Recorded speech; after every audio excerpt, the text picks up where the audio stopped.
Hey folks, welcome back to the garage and to part number 3 of repainting your Corvette. And while I'm at it, I'm also converting my Coupe into a Z06 body, or what's called a fixed roof coupe.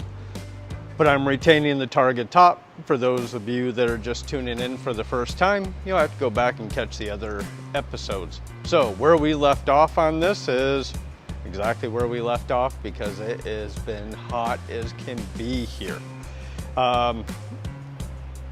Back in part 2, last thing we were doing is we were fitting the rear top tub to the bottom of the tub. I did get that fitment done. Everything kind of goes together like a puzzle. I hung the fenders on it, the trunk, put the roof on.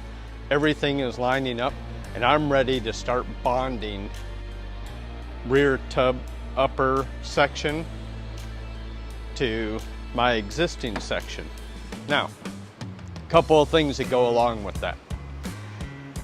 When this is put together at the factory, they use this glue, which I showed you how to get that apart. I was actually able to get it all apart in one piece, which is great because I'm going to use that. But as you can see, it's got a pretty decent thickness to it, okay? That will determine how high your fenders sit and or will not. So when I pre-fit all this, I put the glue in here to make up for that gap, and then hung the fender, so on and so forth, and made sure it was right. And since I don't have the machinery that they had at the factory to set that height, what I am doing is I'm setting all the glue in place, and I'm going through and I'm cutting pieces to make spacers. There's one right there.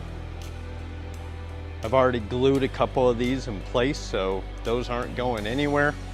And that will set my gaps all the way around and ensure that when I put my fenders and everything back on the car, that my fender edge isn't sitting below my door lip, because that would be very difficult to correct.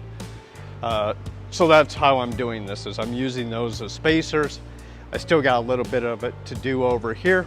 I'll show you how I'm doing that. Okay, so I've been evenly eyeballing, making the spacers, and I've been setting them about every 18 inches. So I'm going to go ahead and get rid of this section. I'm going to retain a spot right here. We're going to glue that in place. That'll set the gap all around here. Then we'll move on down here.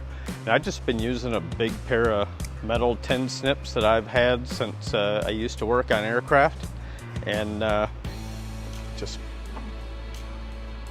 not the easiest stuff in the world to cut through. And sometimes you just got to score it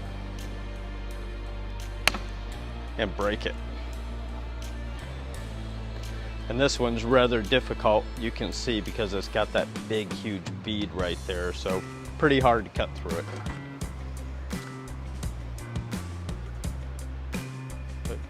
All right, so I got that piece cut, and what I'm going to do is I'm going to keep the glue lined up where it's supposed to be, set it right there on top. And then I'm going to put a drop of super glue under there to hold that in place, and then continue on. I finished cutting all my spacers, started gluing them in place.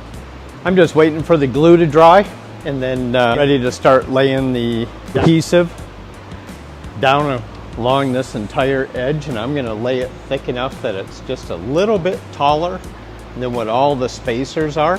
I'll squish it down and clamp it, and that'll set its height. To bond that rear tub section, there's a product called Norton Speed Grip, and this is a structural adhesive. Got to have an application gun, and then you get these mixing tips, and if you can see on the inside of them, I actually have this whole little chamber, and what it does, it's a 2-part epoxy, and it pre-mixes it in the tube for you, so that when it goes on to your surface, it's already activated, it's ready to go. So that's what we're going to be using to bond that. This stuff comes in different speeds. As you can see right there, it has number 15. Basically, that means that is a 15-minute work time.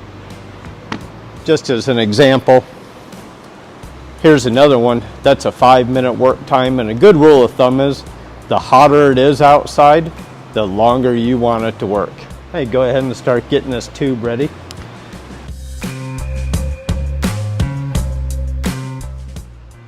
All right, I'm going to start getting the speed grip put all the way around this lip tub, flip it over, and get it bonded.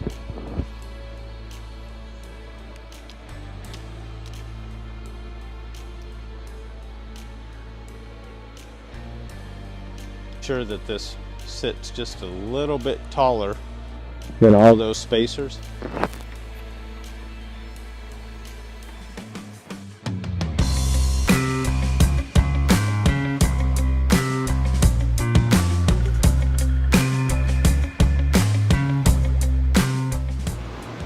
So I'm probably going to give this about 30-45 minutes to set up and start drying. And after that's done, I'm going to go ahead and pull the body clamps off of it. I'm going to hang the fenders once more. Just make sure everything is still aligned. So far, been going together like a kid's puzzle. I pre-fit the fenders one more time just to make sure that everything's going to line up. Lines up fantastic on this side. A little bit of a shim right there. But that's really simple to do. Not a problem at all. Last thing I'm going to do is I'm going to set the roof on just to check the fit. I'm also going to check the gaps on both sides right around here. And you take a look at them.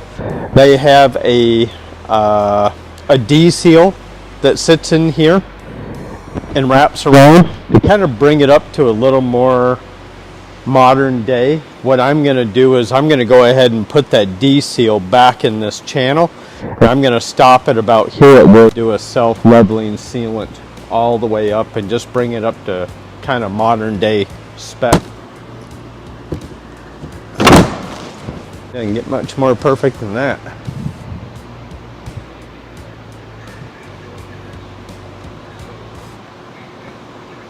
Everything is really fit together well. Check this out. So that just dropped right on. The only thing is it sits low right here, okay? But there is a bracket that goes right in the center.